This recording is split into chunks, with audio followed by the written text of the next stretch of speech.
Folks, Black Star Network is here.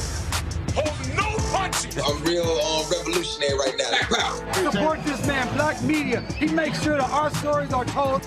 Thank you for being the voice of Black America, Roland. Stay black. I love y'all. All momentum we have now, we have to keep this going. The video looks phenomenal. See, there's a difference between Black Star Network and Black-owned media and something like CNN. You can't be Black-owned media and be scared. It's time to be smart. Bring your eyeballs home. You dig?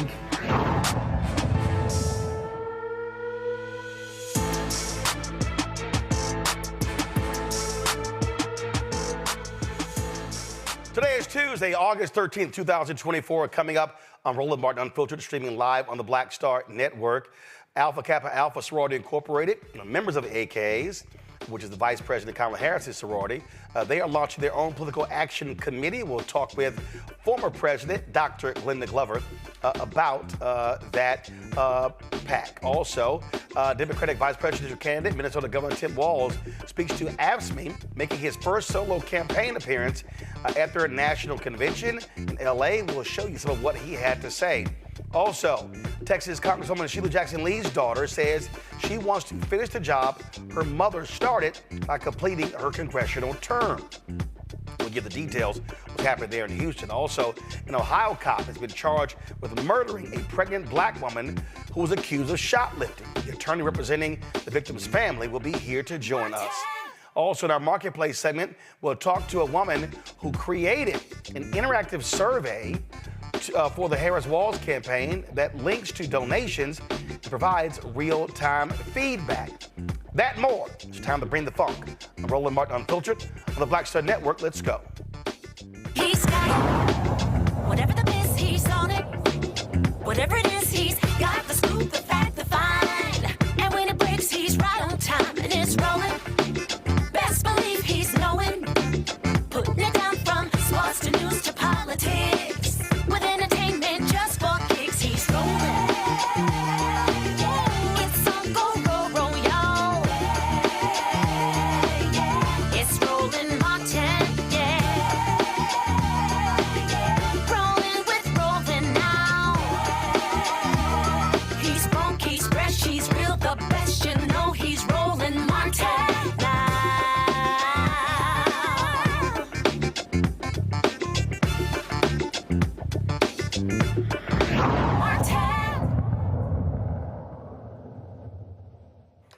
So a lot of people, when you hear about nonprofits, they assume that they cannot be involved in politics. Now, organizations cannot endorse candidates as an organization, but they can be involved in public policy issues. But organizations can also create separate entities. So for instance, my fraternity, Alpha Phi Alpha Fraternity Incorporated, we have a political action committee where we actually provide campaign funds and endorse candidates. Well, Alpha Kappa Alpha, they've actually launched a political action committee as well, which allows them to be able to support presidential candidates. That was recently started, and you're seeing more Black organizations create political action committees to be able to help candidates. There are other organizations, we see this happening on the national level. Collective PAC, of course, they support Black candidates across the country. Many other organizations are doing the exact same thing. So the power of Divine Nine and many of our Black organizations is crucial. You've often heard me talk about the importance of Black fraternities and sororities, but not just them. Links, Jack and Jill, Prince Hall Masons, Eastern Star. There's so many Guardsmen. There's so many Black organizations out here that should be doing more, as far as I'm concerned, when it comes to politics. So what you have going on with the Harris-Walz campaign is a HBCU Divine Nine initiative. That initiative is about taking all of these forces, all these organizations, the students, but also the alumni, and driving them to be involved in politics. One of the folks who is involved with that is the former president of Tennessee State University, Dr. Glenda Glover. She happens to be also former international president of Alpha Kappa Alpha, so she knows a little bit about Divine Nine. She joins us right now. Dr. Glover, glad to have you here. I've said this, and people, and I've challenged folks to disagree with me on this. that Divine Nine has what I call the most sophisticated organizational infrastructure out of all black groups.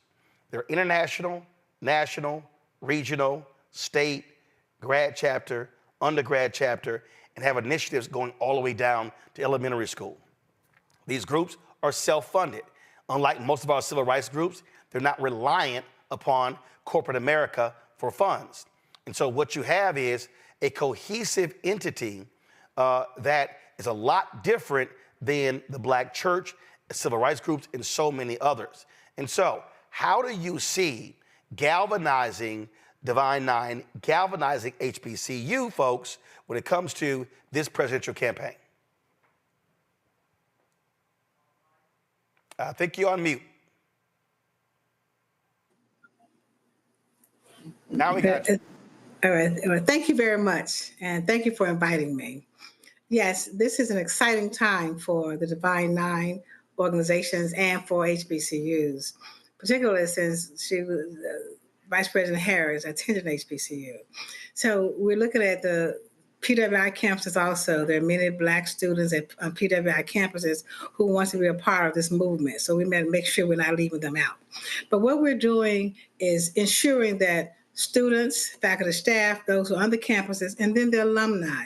There's a very important alumni database that's very excited about this campaign. So we're assisting them in largely get out the vote efforts, because being nonprofits, state schools, many of them, and the organizations themselves, the Divine Nine, you really can't endorse a candidate, but we just say, let's get them out to the polls, and if you get them out there, they'll figure it out. They'll figure out who to vote for once they get there. And so we're looking at how we can engage the alums, how we can engage the students and faculty and staff of HBCUs, as well as Divine Nine alums with membership. And what I'm always trying to remind people, this is not anything new. In fact, I was on a call last night. There are some HBCU students. They want to do a call very similar to Win with Black Women, Win with Black Men, and the other calls that were done. And what we've seen is this is not just the first time. I've had to explain in national media. You had in 2020, 2022, HBCU folks and Divine Nine mobilizing, organizing around Raphael Warnock when he ran for the United States Senate, especially Alpha Brothers. You had Randall Woodfin when he ran for mayor of Birmingham. He had his Morehouse alumni and his Alpha alumni. We've seen this, Phyllis Randall in Virginia, county executive. She's a Delta, again, tapping into that organizing infrastructure. And so you've always had this. Now the theme, though, is just keep impressing upon folks how to truly maximize all of this energy and power that we have, or what I say is unused power. Well, you said something, I think 2 or 3 weeks ago on your show, when you said that this is an election where you are competing with the sofa and the TV about getting out to vote. And that's absolutely true. So we're mobilizing. We want to do a massive voter registration and a voter mobilization, voter engagement effort to ensure that individuals go out to vote. So we're starting with the students. Tomorrow night, we're meeting with students across the country. Divine Nine leaders, HBCU student leaders, students with Divine Nine leaders on college campuses, the undergraduate and collegiate leaders will join with HBCU leaders on the call tomorrow night with the campaign and talking about voter engagement, voter registration, voter mobilization, voter education, so they can understand the power of their vote. We have over 300,000 students, HBCU students, we want to talk to at some point. Right now, we'll start with one phone call with them tomorrow night and lay out the agenda to them. And we're going to have a massive voter registration day. National Voter Registration Day is on September 17th. And then we're going to do an HBCU celebration of all HBCU students around the country. And that's going to be a call similar to the Win with Black Women call. We have 44,000 on that call. So we expect to have a huge number of students. That will be, of course, after the convention, after school has started back and got settled in. So we're going to do an HBCU tour, then some of the big games football games. So the Vice President plans to attend several activities on HBCU campuses. So we're really excited about the HBCU involvement, particularly the student involvement, as well as the alumni involvement. And everything is local. And so are you mainly targeting the 7 battleground states? But you also have other races. You got critical Senate races. You got House races. And so how are you in terms of targeting where people are and then trying to get them to understand how to be motivated to register and vote? Of course, the 7 battleground states are very, very important. The top 3, Michigan, Wisconsin, and Pennsylvania. Those 3 states will have enough votes. If you can get those 3 states, that's enough to win. However, we're targeting also the remaining 4 in the battleground states: North Carolina, Georgia, Arizona, and Nevada. Those are key states for the presidency. Now, every state is a key state when it comes to down the ticket, down the ballot, because you have to keep the Senate, you have to regain the House, and just ensure the local levels. All politics is local. We learned that, and then the state races. I learned when I was, when Tennessee State was having such trials last year, that how important it is at the state level. That's who make the rules. That's who can ensure the perpetuity of your university. That's who can give you the right board. That's who can give you the right presidents. And so the state levels, that cannot be overstressed. And then, of course, the local, the city council, every race is important. That's why we want to make sure those down the ballot races, that's why we're going to every single state to ensure that we have a presence on the down ticket races. And again, those things, absolutely matter. And so data collection is also important. How are y'all focused on that? I'm always trying to tell people, I hate when people have events and they have rallies and they don't collect data who's there, because then you got nobody to follow up with. Absolutely. That's what we're doing. We've set up the website so that each school will be represented on the website. Each HBCU will be on the website. And click on their school and find out all about the voting requirements. When is the last day to register to vote? The absentee ballots, the mail-in ballots, the polling places. And we're going to have a plan laid out by state, because as you know, everything is done by state, on state level. So we're breaking it down. So when you click on your school, you will know that. But you have to register first to get on the call. And that's how you collect data, so you can follow up to make sure that we met their needs. If you have any questions, you have any comments, any suggestions. But the younger minds, that's what we're going after. That's what we train every day. We can train that young mind to think politically, to think about what their vote, and get them excited, keep them excited, enthusiastic about this race. So yes, that's a good data point to make sure we have the information from the students who are participating. All right. Dr. Glenda Glover, we certainly appreciate it. Thank you so very much. Good luck with that. I can't wait to see it in action in the fall. But thank you very much, and thank you for all that you do. All right, thanks so much. All right, folks, when we come back, we're going to talk about this with our panel, also talk about the AKs creating their PAC and how more of us need to be very much involved in the political process on the funding side as well. You're watching Roland Martin Unfiltered right here on the Black Star Network. Coming soon to the Black Star Network. I still have my NFL contract in my house, having a case. It's 4 of them, for my 4-year contract. I got a $600,000 signing bonus. My base salary for that first year was $150,000. Matter of fact, $150,000. $150,000. That's what I made, $150,000. Now think about it. My signing bonus was a forgivable loan, supposedly. When I got traded to the Colts, they made me pay back my signing bonus to them. I had to give them their $600,000 back. Wow. Yeah, I was so pissed. Because, I try to be a man of my word. I'm like, you, I'll give you your money back. Even though I know I earned that money, right. I gave them their money back. I gave them $600,000 back. But yet, I was this malcontent. I was a bad guy. I'm about the money. It wasn't about the money. It was about doing right. Because I looked at, because you look at contract. Look at John Elway. John Elway was making $1 million, $800,000. I was making $150,000. I was doing everything. And I'm like, but yet I was, I got so many letters, so I just play for free and all that kind of stuff. I mean, you don't forget that kind of stuff. Right. That stuff is hurtful.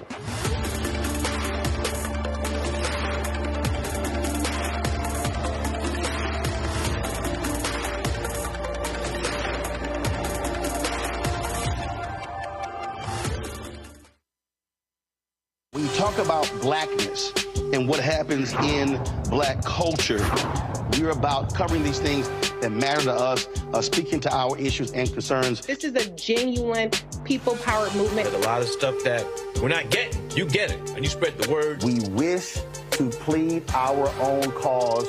Too long have others spoken for us. We cannot tell our own story if we can't pay for it. This is about covering us. Invest in black-owned media. Your dollars matter. We don't have to keep asking them to cover our stuff. So please support us in what we do, folks. We want to hit 2,000 people, $50 this month, raise $100,000. We're behind $100,000, so we want to hit that. Y'all money makes this possible. Check some money orders. Go to P.O. Box 57196, Washington, D.C. 20037-0196. The Cash App is $RM Unfiltered. PayPal is R Martin Unfiltered. Venmo is RM Unfiltered. Zelle is roland@rolandsmartin.com. Next on A Balanced Life, we're talking everything from prayer to exercise to positive affirmations and everything that's needed to keep you strong and along your way. That's on a next A Balanced Life with me, Dr. Jackie, on Black Star Network. Next on the Black Table with me, Greg Carr. It's a rare occasion when a course taught in high school becomes a topic of national conversation, let alone a burning controversy. But that's exactly what happened with Advanced Placement African American Studies, courtesy of a certain Southern governor who's taking offense.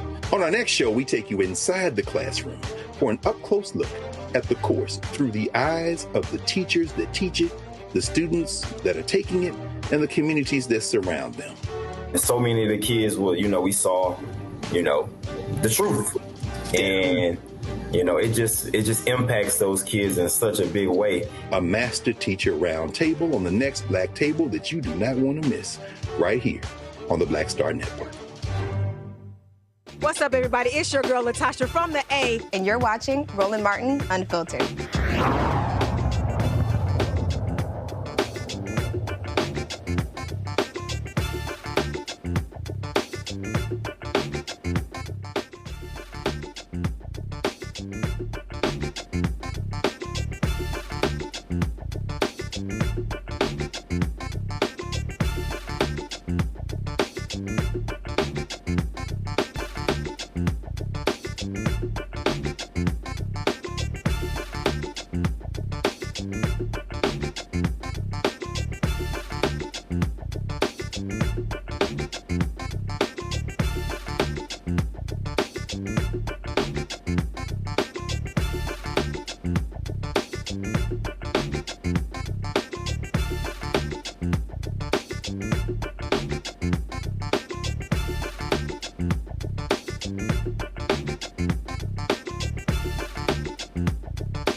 All right, folks, joining me right now on my panel. Glad to have them here on this day. Dr. Mustafa Santiago Ali, former senior advisor for environmental justice at the EPA, joining us from D.C.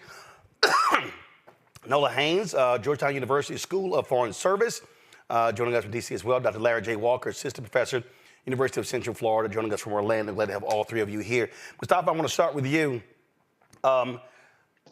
2008 probably was the first major effort where African Americans began to bundle dollars, began to create political action committees. And that was with, of course, the election of President Barack Obama. You saw smaller efforts in different cities where you had Chicago, Atlanta, and others. When you talk about really, really engaging the political process, understanding PACs, how money is important, you begin to really see that in 2008. I think ever since then, you're seeing more African Americans understand why giving matters, funding our own campaigns, and being able to impact the political process that way.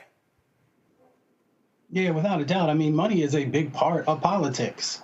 And if you want to be able to play a significant role in that space, of course, our vote is incredibly important, but also being able to support the candidates that are in alignment with what your values are and what the particular needs are of the communities that you serve. So if you want to be serious about helping to frame out the direction that our country needs to go in, then you've got to be in that space. And you raised the collective PAC earlier. You know, the great work that Quentin and Stephanie has done and others has been incredibly important in supporting Black candidates, because often, if you take a look historically for folks who come from our communities and run, they had a difficult time in being able to have the dollars that were necessary to be able to mount a real campaign. So this gives us an opportunity to not only level the playing field, but to also make sure that candidates understand what our North Star looks like and what we expect from them, and also to be able to hold folks accountable. So for folks who are out there who have big organizations that they're a part of, they should definitely give consideration to starting a PAC or becoming a part of one and supporting it. You know, on that particular point there, Nola, listen, money is access. And the ability to be able to get in front of candidates and speak to the issues. And that's why, and look, that's why people actually give. To the point Mustafa made, for a lot of Black candidates, they've grossly been underfunded. And so now, by understanding how you begin to raise money as a collective, how do you then begin to tap into your networks? As I said, when Randall Woodford ran for mayor of Birmingham, he tapped into his Morehouse alumni base. He tapped into his Alpha Phi Alpha base. And of course, that's no shock because you got 3 alphas sitting on this panel with you, Nola. So that's what, come on now, don't hate, congratulate. We might let you celebrate. So what you're dealing with is you tap into your networks when you need those resources. Absolutely. And representation plays a huge part of this. You know, in the Black community, a lot of us, you need to prove stuff to us. And with the Win with Black Women call, I was so privileged and honored to be on that call, the power, the energy, the momentum. So it's a combination of seeing Vice President Harris at the top of the ticket, seeing her shining and glowing and all the things, and then to see the power of the Win with Black Women fundraising, to see the power with Win with Black Men fundraising. So that momentum and actually seeing that we can see ourselves at the top of that ticket in that way, I think it's a perfect storm in a very beautiful sense that people are actually seeing how important it is for us to raise our own money to make sure that we are supporting everyone up and down the ticket. So representation, momentum, and proving to Black folks, this is how we do it. And I think it's a beautiful thing. It's a powerful thing. And I think we'll see a lot more of it. Larry? Yeah, so Roland, what you described in the conversation with Dr. Glover is the intersection of Black political empowerment and money. And as you highlighted, Roland, listen, we know everyone on the panel, you need money to run a campaign. And in many sense, if you're running for a Senate seat, you need millions and millions of dollars. So I think it's really important as we have this conversation, particularly in the context of HBCUs. Obviously, we know how many of the states you highlighted earlier are really important. I must note that North Carolina has the most HBCUs out of any other state in the country. And so making sure you tap into that network of HBCUs, but obviously, Roland, we discussed the importance of Divine Nine to make sure that people feel like this is an opportunity to get VP Harris in, also make sure we control the Senate, switch the House, so we can get bills focused on law enforcement to address some of the issues related to law enforcement, and through the George Floyd Policing Act to address issues that have plagued the Black community for generations. Hear candidates often say, people will say, hey, man, I'm praying for you. They're like, hey, I appreciate you praying for me, but I also need you giving to me as well. And so prayers are important, but money also goes a long way in politics. When I was telling you about the Alpha Kappa Alpha Political Action Committee, and listen, folks, there are actual rules when it comes to PACs, because first of all, PACs are not supposed to be in coordination with campaigns. We know that's a lie, because it actually happens. So that's one thing.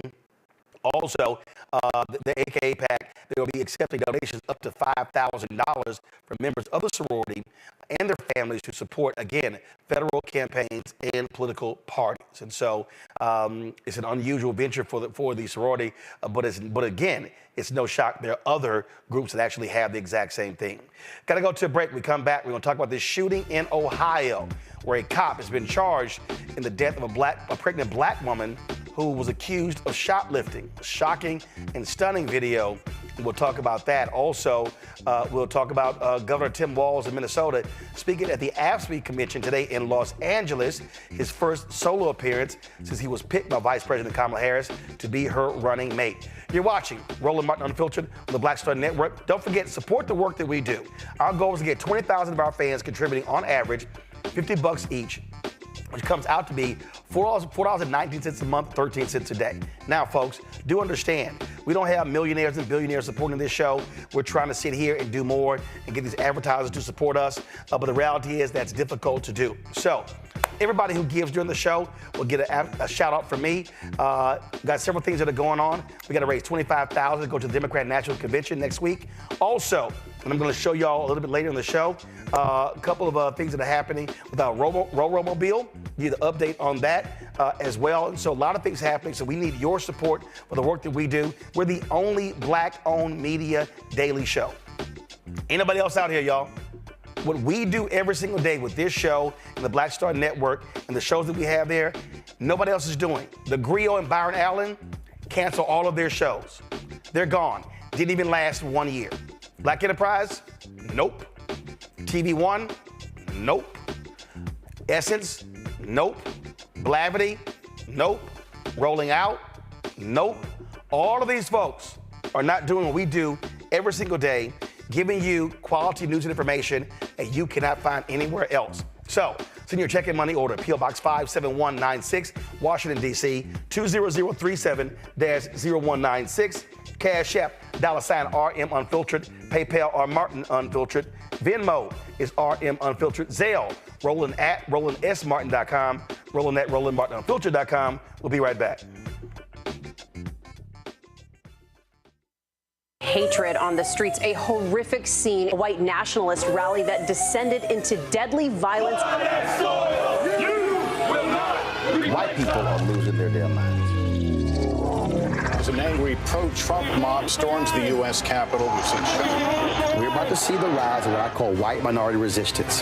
We have seen white folks in this country who simply cannot tolerate black folks voting. I think what we're seeing is the inevitable result of violent denial. This is part of American history. Every time that people of color have made progress, whether real or symbolic, there has been what Carol Anderson at Emory University calls white rage as a backlash. This is the rise of the Proud Boys and the Boogaloo Boys. America, there's going to be more of this. Here's all the Proud Boys, guys. This country is getting increasingly racist in its behaviors and its attitudes because of the fear of white people. The fear that they're taking our jobs, they're taking our resources, they're taking our women. This is white fear.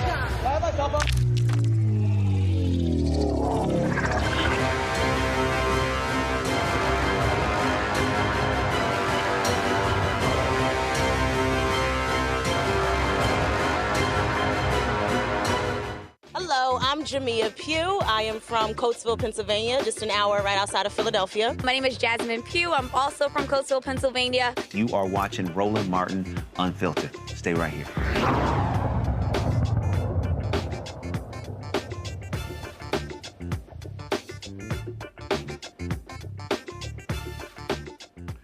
An Ohio grand jury indicted the white Ohio cop who killed a black pregnant mother who they suspected of shoplifting last year. That cop was indicted on a murder charge. Blendon Township police officer Connor Grubb is facing 4 counts of murder, 4 counts of felonious assault, and 2 counts of involuntary manslaughter. On August 23rd, Grubb and other officers responded to the report of a woman stealing alcohol from the Kroger store. Once confronted in the parking lot, Young tried to drive away. That's when Grubb opened fire into her car. Young and her unborn child did not survive. Watch this video.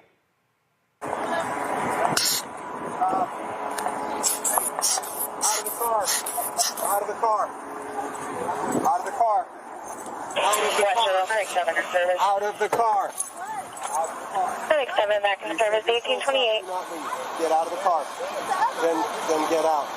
No, then get out. Get out of the fucking car. Get out of the car. Get out of the fucking car. Get out of the car. Shots fired. Shots fired. Stop the goddamn car. Stop the goddamn car. We're going to have a 34 on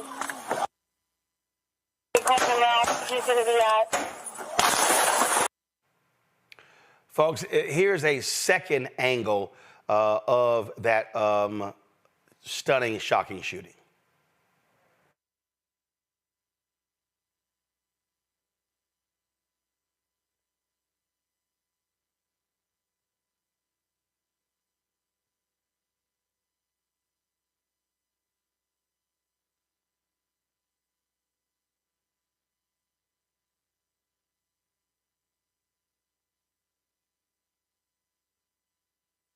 Angle here of this particular shooting of Takia Young, folks.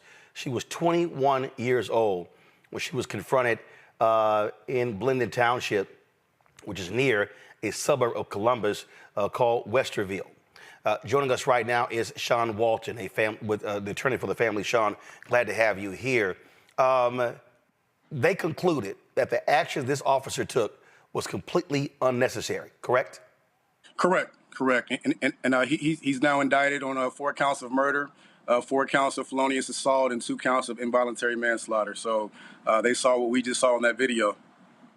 What was crazy here is that car starts moving and they just instinctively start firing. It's not like they were in danger. Yeah, and so, having this case for a year now, what we've come to understand is that this was totally unnecessary. Connor Grubb goes in front of that car, and he draws his weapon and points it at Takia as she is sitting still. A store employee came out and said that, she was stealing alcohol. At that point, Connor Grubb came over, stepped in front of her car, and pulled the gun out and said, "Get the F out the car." So, for us, this is a clear example of what comply or die looks like for Black Americans. There's no way that this petty theft should have resulted in his gun coming out, let alone him firing the second her car barely moves. And, again, when you slow it down, you'll see that she moves her steering wheel all the way to the right until it locks to try to make sure that she moves away from him but does not hit him as she's in fear of her life, as this gun is pointed at her. She was pregnant. She's already the mother of a 6- and a 3-year-old, and that child was due just 3 months later. Yep, November. Yeah, and so, what we have here is a family that's devastated, by this act of police violence. We have Takia, who was pregnant, and, she would have been the first girl. She had 2 boys already. Those boys have lost their little sister, and they've lost their family, off this act of unnecessary brutality. And so what we know about Connor Grubb is that he's a combat veteran. And I've had a lot of cases like this where we have these military veterans who have, served our country, but they've also been treating Black and brown people as enemies. And then they're placed in our communities. And so they turn a Kroger parking lot into a combat zone. And so we can't have that. That's why these murder charges are so important, not just for Takia, but for her unborn child, because that was a life that was lost. I'm curious. There were protests and things along those lines. Did any of these rabid pro-life people, did they join y'all? Because they always, pro-life. And so here you have an officer not only killed her, but also killed her unborn child. Just curious. No, not to the extent that we would have thought. I mean, you would think that they'd be out there pushing, for support for this family, and it just didn't happen. And we've spoken very much about, how Takia's unborn daughter had a right to life. And so, again, what we see is that there are different rules for Black and brown people in this country. But at the same time, our hope is that through, pushing accountability here, we can ensure that the Constitution and the laws of this country work for Black and brown people as well. It won't bring Takia back, but, the video is one of the worst that you'll see. And it's a shame that it took this long to get an indictment. That process has to change. But he's now facing the fate that he should be facing, and that's a jury that he has to answer to. Well, one of the things that we always say listen, getting the indictment is one thing, but the conviction is necessary. And then after that, what is the sentencing going to be? So there's a whole lot more work and focus that needs to happen on this case. Yeah, absolutely, man. And I think that as we look at these systemic issues, I'm all about trying to figure out how we get radical change, right now, because even the conversation around whether she did anything that warrants her death here is not a conversation that should be normalized in any way. And so we have to really look at why Connor Grubb felt that he could pull his gun out in that scenario and cuss at this young girl because she looks young, and demand that she exit the vehicle, or else he was going to do exactly what he did. It didn't matter if she drove off. It's important to point out that that gun came out and the car was not in motion. He had no fear for his life. He just felt like he could be a bully with that gun, and that's what we see far too often. Indeed. Sean Walton, we surely appreciate it. We'll keep watching this case. Absolutely, Frat. Appreciate all the work you do. All right, bro. Thanks so much. All right, I'm going to go back to our panel. Larry, I want to start with you. This is the thing that we keep seeing over and over and over again. Accused of shoplifting. That's not enough to kill somebody. And that's what drives me crazy with these stories. The actions of these officers. They literally believe they can operate and act with impunity. And Roland, one of the things about it is, I know I said the last segment about the George Floyd Policing Act. Just passing that bill, if we do eventually, it won't end. It won't necessarily end these tragic murders of Black folks, because this is rooted in racism. And we know one of the issues that Black folks have when they're encounter law enforcement is, we know, based on statistics, we're far more likely, based on an interaction with law enforcement, to end up dead. And so I think that context matters for folks understanding the fear that Black folks deal with when we even see someone in law enforcement in a car walking by. But this young sister lost her life was taken from her, and the life of her unborn child. And it didn't happen. And one of the problems we deal with is aggressive cops, particularly those who see Black folks and immediately think that they're a threat to their safety. And once again, this is more an inherent issue in our society. And once again, how do we deal with racism, confronting racism, and making sure people are aware of their racist views? Because we can't allow those folks who have these deep-seated beliefs to give them a badge and a gun. Because once again, we know that Black folks, based on just interaction with law enforcement, are far more likely to be killed. Nola, Larry is right. And keep in mind, Donald Trump has been made perfectly clear. He wants to give cops 100% immunity, even in actions like this. Yeah, well, first and foremost, Donald Trump is a national security threat for many reasons, and that being one of many. But, watching this video, this is my third time seeing the video, and every single time I see it, the thing that strikes me is the disdain and disgust in the officer's voice when he pulled his gun. It was like he just didn't like her even existing. It wasn't because he was in fear of his life. It wasn't because he thought he was going to be ran over. He just did not like this young Black person in front of him, clearly who he just thought was beneath him. Like you can hear the contempt in his voice. And, in my line of work in the national security community, I'm surrounded by a lot of people, law enforcement, a lot of ex-military people.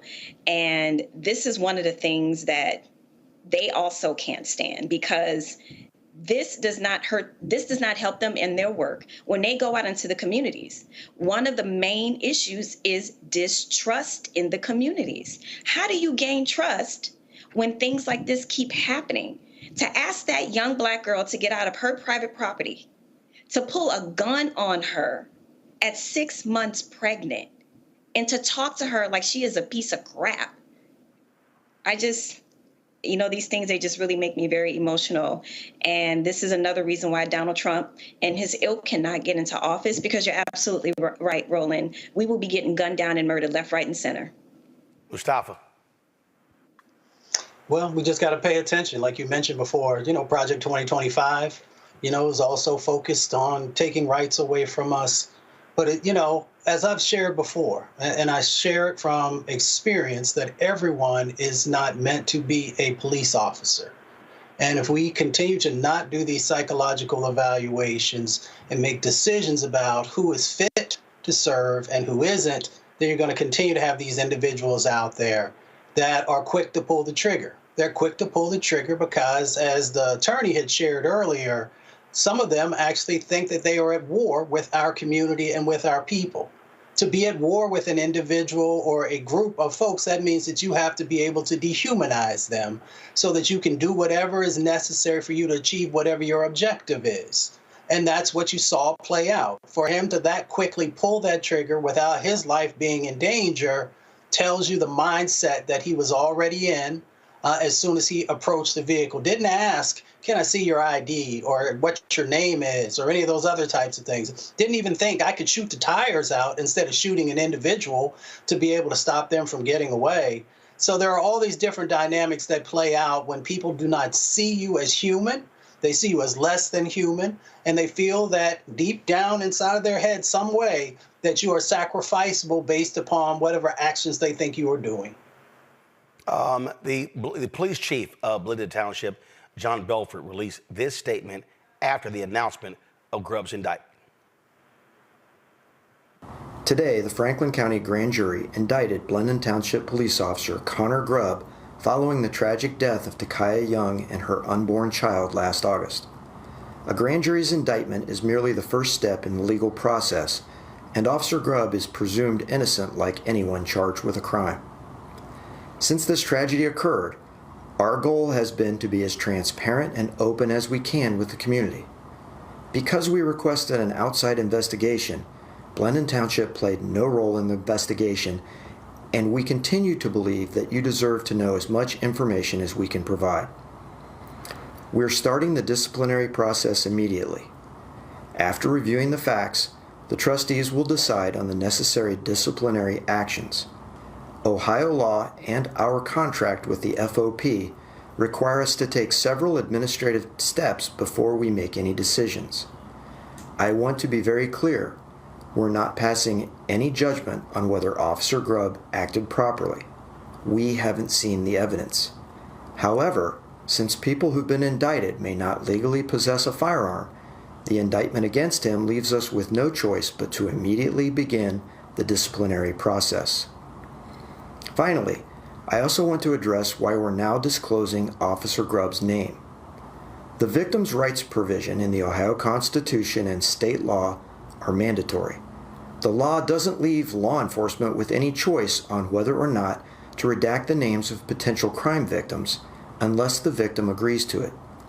We redacted Officer Grubb's name as required by Ohio law until he was identified publicly by the prosecutors after the grand jury's decision. Justice is a process, not a result. Officer Grubb is presumed innocent, and the criminal justice system will take the matter from here. Folks, the Fraternal Order of Police Capital City Lodge No. 9 President Brian Street, well, of course, you know exactly what he said. Capital City Lodge No. 9 is deeply disappointed with the recent decision to indict Glenda Township Officer Connor Grubb. The grand jury process does not include a presiding judge or defense attorney.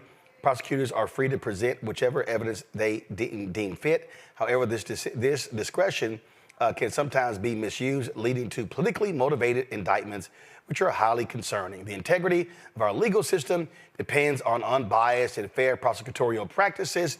Politically driven charges undermine public trust and compromise the pursuit of justice.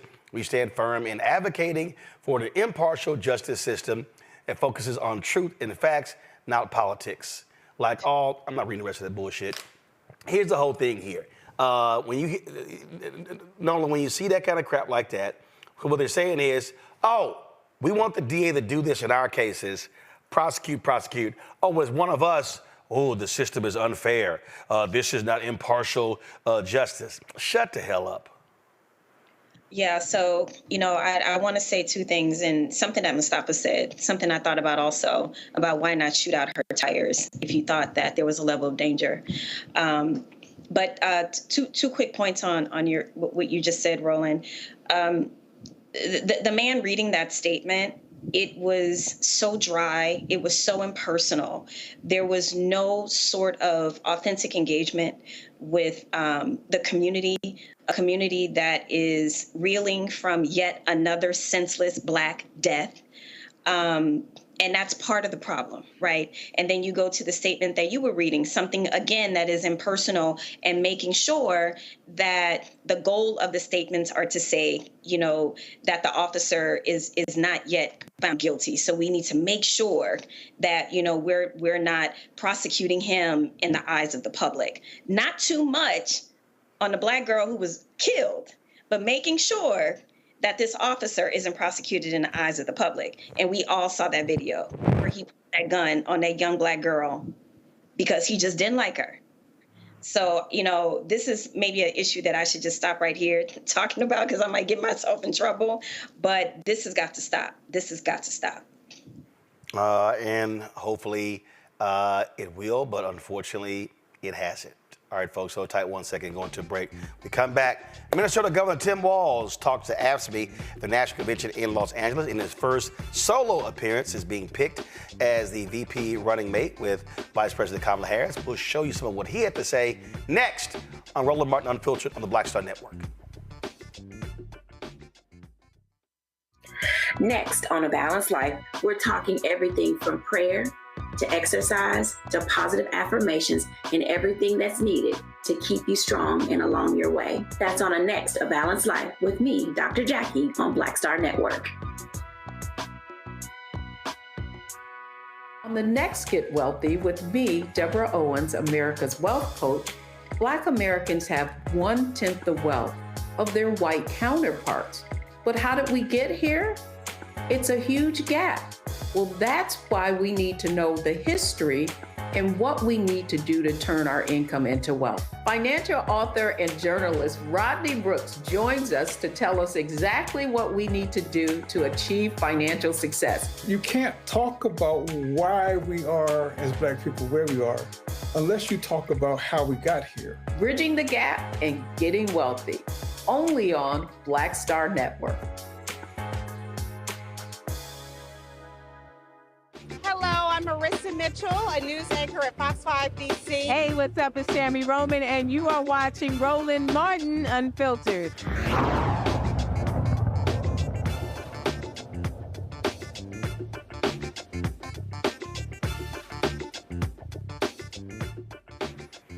All right, folks, today in Los Angeles, Minnesota Governor Tim Walz actually was speaking at the AFSCME Commission, the American Federation of State, County, Municipal Employees. This was his first solo speech since he was picked by Vice President Kamala Harris to be her running mate on the Democratic side. Of course, you see right there him embracing Lee Saunders. Lee, of course, my alpha brother. He is the president and CEO of AFSCME. And of course, the cable networks did not cover this. No shock. If Donald Trump was speaking, they would. But that's why we have Black-owned media. And when you own it, you can do what you want to do. So here is some of what he said. We also live streamed his speech on the Black Star Network. So if you want to see the whole speech, go to our YouTube channel or go to the Black Star Network app. Let's roll it. You can tell a lot about people in their personal lives. He spent a decade stiffing service workers from dishwashers, waiters, and carpenters on his own properties to enrich himself. As president, he cut overtime benefits for millions of workers, and he opposed any effort to raise the minimum wage. That's all you need to know. You don't have to ask twice. We know who they are. A guy who goes to Mar-a-Lago, and this is a direct quote, he sits there and tells his friends, "You're rich as hell and we're going to cut your taxes." I believe him when he says that. But he also turns around and tells workers their wages are too high. I keep bringing this up. Who do you know who's asking to cut taxes on billionaires while stiffing working people? I don't know anybody. And I'll tell you what, I think there's a lot of people think that they're on his side or voting for him, that when you put it to them like that, they start thinking things differently. This is where we need to talk to our neighbors. We need to engage. And I'll tell you, his running mate, I don't know if that was a value add to this campaign or not, but he's one of 4 senators, 4, that has never cast a vote on a pro-worker bill in his life. Not once. A stop clock's right twice a day. This guy can't get it right once. Not once for workers. And by the way, these guys are even attacking me for my record of service. And I just want to say, I'm proud to serve my country, and I always will be.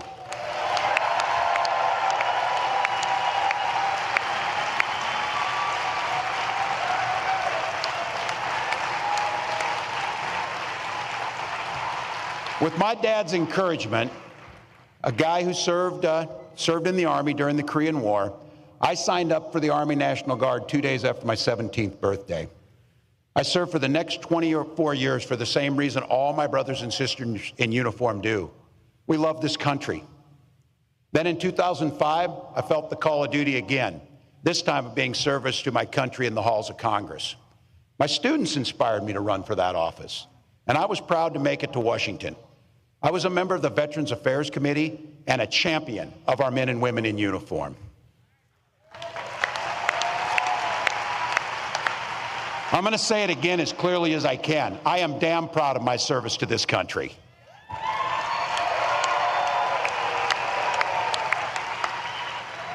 And I firmly believe you should never denigrate another person's service record. To anyone brave enough to put on that uniform for our great country, including my opponent, I just have a few simple words. Thank you for your service and sacrifice.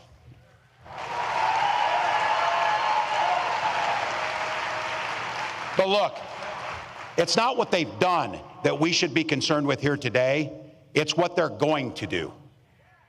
One of the clear goals of that Project 2025 to-do list is to put the screws to working people, making it harder for us to collectively bargain, allowing employers to drastically cut overtime or even eliminate it. And make no mistake about this, Donald Trump and J.D. Vance want to eliminate Ask Me and all public sector unions altogether. Hell, they're even going after the 40-hour work week.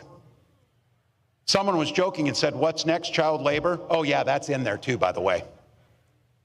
Reducing the rules around our children, putting them into dangerous jobs again.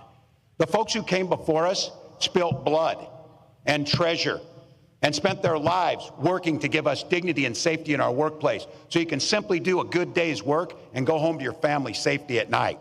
Project 2025 will take all that away. It'll also repeal what you worked so hard for, the Affordable Care Act and its protections against pre-existing conditions, and they'll gut Social Security and Medicare. I said this too. Look, I guess you can't blame them if you're billionaires. I don't know, but I'm guessing billionaires aren't waiting for their Social Security check to come in to get by.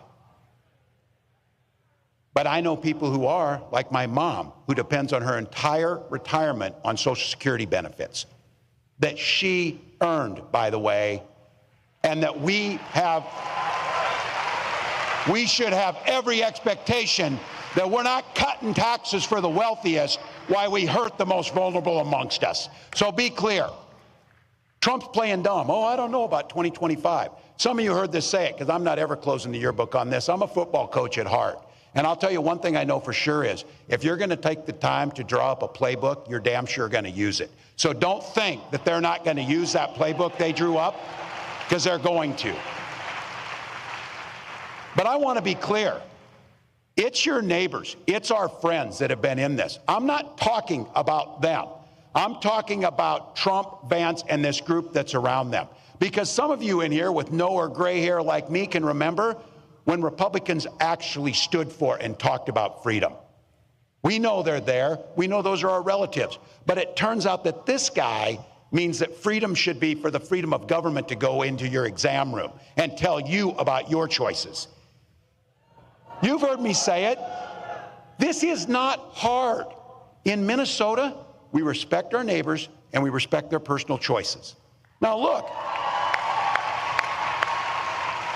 it's not difficult. I might not agree with my neighbor's choices or make the same one. But this country's great because we have a golden rule that makes things work. We mind our own damn business on those things. We mind our own damn business. Why would you think I need your advice to tell me what books I can and cannot read, or when to have a family, or how to have a family, or what religion to worship, or how to organize?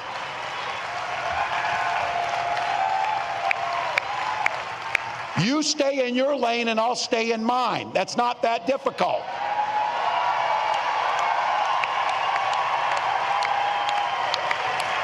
So be clear. You watch our next president as she comes out on stage, and she comes out to a song about freedom. When she's talking about freedom, she means you're free to make your own health care decisions. You don't need us. You don't need us. And as a school teacher, I'll tell you what, children should be free to go to school without worrying about being shot dead in their classrooms.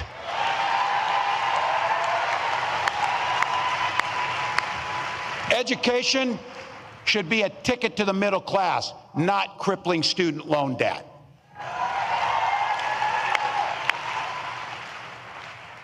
Here's the thing. We don't have that long to go here, but think about the future that we can create. We know what the past is. We know what these guys are going to do because they wrote it for us. Convenient of them to write it in Project 2025, so we know that.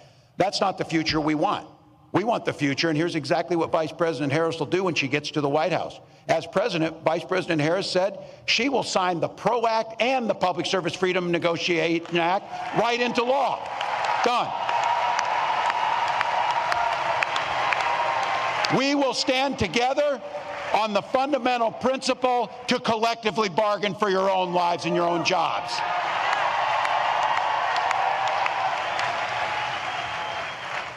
And we believe in fairness. That's what we believe in. That's why corporations can start paying their fair share, and that's how it works. At the same time, what we did in Minnesota is lower taxes for the working folks, and we have the fairest tax system in the country, and things work out pretty well. We can protect Social Security. And something we did, and I want to thank, I know they're in here, my Minnesotans who are in the House. It was AFSCME that put into place the most generous paid family and medical leave in the country in Minnesota.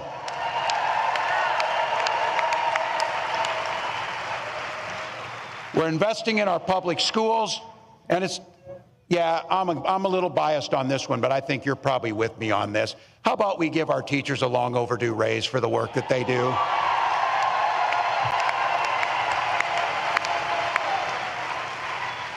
All right, I know you've heard these speeches, big order, optimistic or whatever.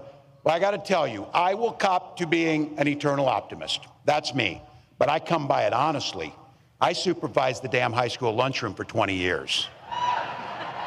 You do not survive that job without being an optimist, I will guarantee you. And I also think you've heard me say this, hope is the most powerful word in the English language. It was so powerful for when my wife and I first had our first child, we named our daughter Hope. But my wife often reminds me, hope is a great word and a beautiful name, but it's not a damn plan. We can't hope that we defeat Donald Trump. We can't hope that we can collectively bargain. We can't hope we protect Social Security. We can't hope that we address climate change. You don't hope to win. You plan, prepare, and work to win.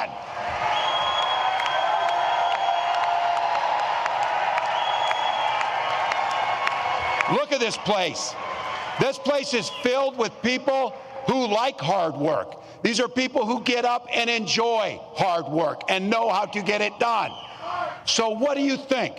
A room full of 1.4 million AFSCME members, and this room here, how many voters do you think we could turn out in an hour? How many friends can we bring to the polls? We got over 4,000 people in this room.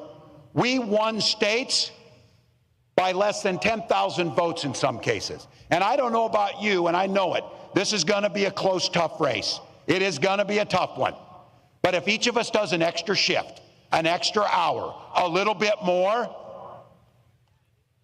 we get to wake up on that morning after the election and know that the work we did transformed the lives for millions, transformed generations, impacted the world. Ask me. That's how it happens. That's how it happens. That's a plan. That's how the hope turns into the reality, turns into improved lives. It's just like that. We organize, we donate, we volunteer. Look, I've been around you people. I know the jobs you do. I know what this president does, because I thought you had to register to vote in Minnesota. You were out there so much for me because you were living there. You turn elections. You turn lives. You negotiate contracts. You press legislatures to do the right thing. We know how to do this. We've got 84 days to take control of our own destiny. 84 damn days. And I've said this, you hear me say this. That's easy. We'll sleep when we're dead. We'll do the work now. We'll do the work now.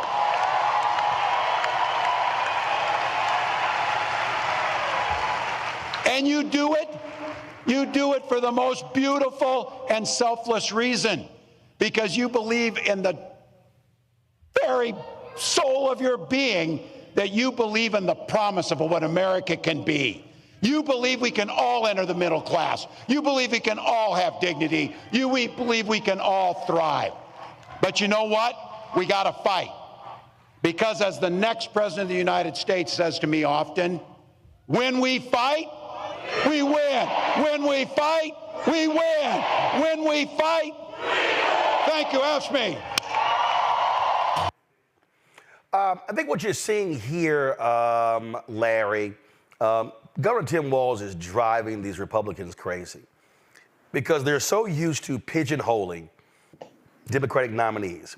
And so here you have somebody, veteran, they're trying to swift boat him. It ain't working. Listen, loves guns, loves to hunt. Oh, damn, a little hard to hit him on that one. Then, of course, teacher, coach. When you talk about that sort of resume, and he is coming off in many ways as just a regular guy. They can't try to hit him with, oh, he's a East Coast, West Coast, Hollywood elite. None of that stuff works. And that's why I think this pick was awesome. I know so many people wanted Josh Shapiro, the governor of Pennsylvania, but I love how by Vice President Kamala Harris picking him, it's driving them up the wall. Yeah, everything they throw at him, it doesn't stick. And he reminds me of the guy, a person you're in line at the supermarket and they're behind you and you start chatting. Next thing you know, you're outside talking to him for half an hour. He's charismatic. And Roland, you're right. He checks a lot of boxes off: teacher, military vet, et cetera. And I think the reason why they're having a hard time, anything that they throw at him is not working is because the reality is he's authentic. Some people are just like that. And it's rare to find a politician sort of like that. But he's just being who he is. And so I think the public sees that. So the trouble in terms of trying to swift voting and all these other, allegations they're trying to make against him is not working, is that he's authentic. And then on top of that, he's charismatic. And he comes across as kind of an everyday man who happens to be a governor of a state and maybe possibly in the next couple of months, vice president of the United States. And so in contrast with J.D. Vance, who is a venture capitalist who doesn't come across as authentic. And then that's why you got all the memes about dolphins and couches and everything else, because there's a lack of authenticity there, and people pick that up right away. Another thing here, Mustafa, that you're seeing, again, I talk about the contrast, how when you listen to Governor Tim Walz, when you listen to Vice President Harris, they totally sound different. What they're focusing on, what they're engaged in, is the language they use. They are offering absolutely hope, optimism, energy, as opposed to this drab, oh my God, America is going to hell, everything is awful. I mean, you've got Republicans putting out, of course, they're already going to the racist meme. Trump put out, this was America under Trump, and this is America cities under Vice President Kamala Harris. And we see the racist game they're playing. Yeah, it's an old playbook. And folks are tired of it. And folks have seen it before. And people appreciate that, both Vice President Harris and Governor Walz are bringing a message that resonates with folks and that folks are hungry for. People are tired of all the anger that comes from the right. And they're tired of people talking about how nothing can get better unless I'm the individual who does it. That's not how America should work. It is about we the people. It is about us coming together and believing in someone, but also making sure that we're working with them and also holding them accountable. And when you look at Vice President Harris and Governor Walz, those are individuals who receive that information and want it to actually be a part of how they're going to move forward. The other thing about Walz is that he has a track record. He has a track record not only as a governor, but also as a representative, and of course as a football coach, and all these things that people can actually see themselves reflected in. We all talk about representation matters. Now you have an individual who he's not rich. He didn't get his money in Silicon Valley or on Wall Street. They say he doesn't even invest in stock. He is an individual who they talk about, you need to pick yourself up by your bootstraps. Well, he's an individual who's been able to do that, along with Vice President Harris as well. So the reason that their message is resonating is because it is about hope, it is about joy, it is about a better day today and in the future, and that's what people want. And unfortunately, the other side has not been able to figure out that since you have no policies to actually hold people's attention, then you should be able to hold them with something of value, and they haven't been able to find that. So, Nola, this is a graphic the Trump War Room put out on their social media. And again, you see import the third world, become the third world. On the left, your neighborhood under Trump. On the right, your neighborhood under Kamala. That's a absolute flat-out racist campaign, and they have no choice. They are all about how do you push the racial buttons of white America, and that's exactly what Trump and Vance are doing. Yeah, it's ugly. It's ugly rhetoric. It's been ugly from day one. It will continue to be ugly. But under a Trump-Vance regime, they will absolutely enact it. I like to remind people that the first National Security Act of Trump's presidency was the 2017 travel ban that was followed up by the 2020 travel ban, right, where he called African countries assholes, right? So, I mean, the proof is in the pudding. This isn't just rhetoric. This, floating around Project 2025 isn't just something that those on the left are doing for propaganda's sake. It is a very real document. I've been in rooms, very important rooms, where it was talked about in a very serious manner. This thing is real. It exists. And I just want to say a few things, about Coach. The one thing that I love about Coach, first of all, hope is here. I want to start there. Yes, I'm Team Hope. I'm all about it. And Coach is relatable. And that's the thing with the magic with him and VP. They're both relatable. I love the way that VP leans into her HBCU education. And I also love the fact that she came from UC Hastings Law School in California, because that's like a lot of the homies went to Hastings, you know what I mean? So there's a level of relatability that people feel because it's authentic, it's relatable, they feel the passion. And what the other side wants, people talk about this return to 1950s. I'm going to go back further. They want the Gilded Age back. They want to live in these fantastical mansions where just a few families prosper, and to live that Aristotelian ideal where you have to step on the backs of the underrepresented in order for you to live that ideal life that requires free labor or paying little to nothing for that labor. Let's be very clear about this vision. It's not just a return to the 1950s where, you had clean white suburbs and Black people weren't allowed. This is something completely different. The way that rights will be stripped away from women, wanting us back in the kitchen, barefoot and pregnant. Vance already said it. This is something grotesque. It is something perverse, and it is not going in the right direction. This is not progress. And I'll just say, I think about Project 2025 through three lenses: as a woman, as an educator, and as a national security expert. And that document, make no mistake, is destabilizing to the entire country. It is a national security risk, just like Trump. I don't know that much about bans. I saw something about a couch. I don't know. But, all I'm saying is, we gotta do what needs to get done, and hope is here, and I couldn't be more excited. Indeed. All right, folks, hold tight 1 second. But before we go to the break, Cincinnati, I will be with you on Thursday at the Black Family Reunion. That's right. I will be in Cincinnati.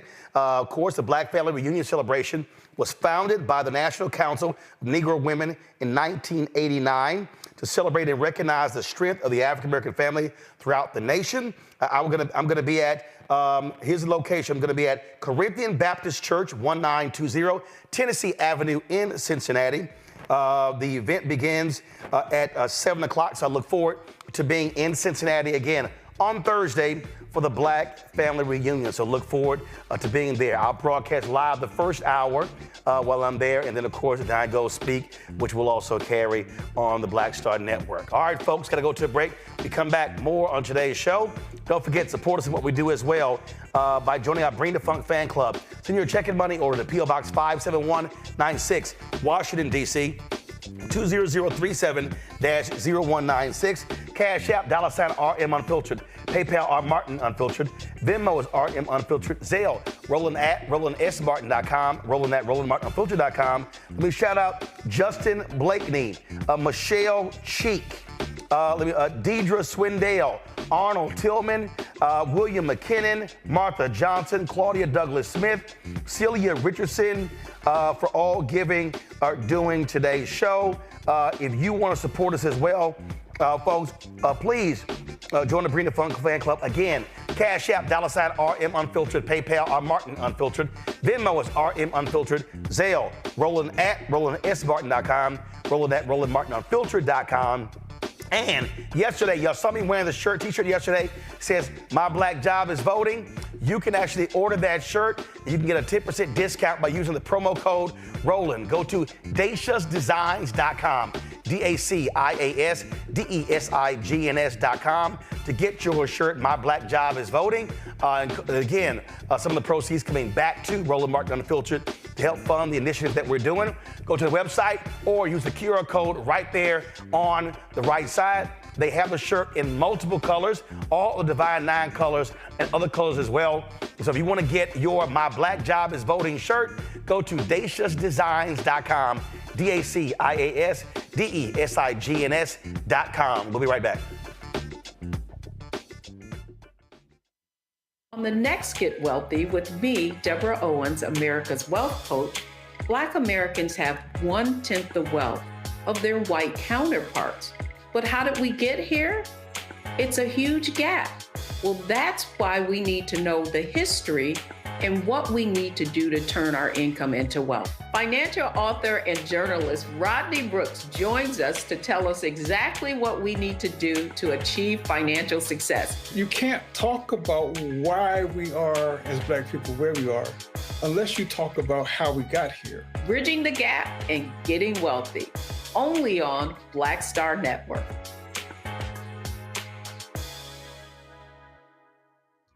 Next on A Balanced Life, we're talking everything from prayer to exercise to positive affirmations and everything that's needed to keep you strong and along your way. That's on a next A Balanced Life with me, Dr. Jackie, on Black Star Network. Hey, yo, what's up? This is Mr. Dalvin right here. What's up? This is KC. Sitting here representing the JODECI, that's Jodeci, right here on Roland Martin Unfiltered.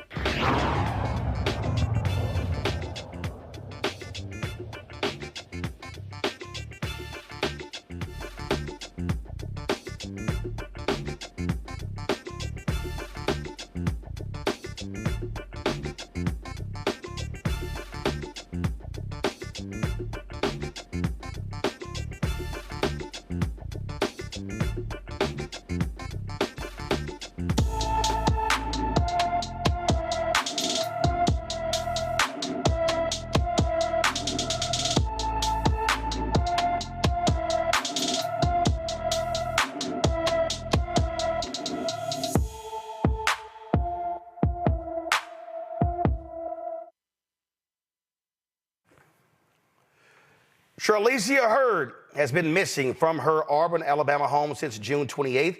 The 16-year-old is 5 feet 4 inches tall, weighs 120 pounds with black hair and brown eyes. Anyone with information about Charlicia Hurd should call the Auburn, Alabama Police Department at 334-501-3100, 334-501-3100.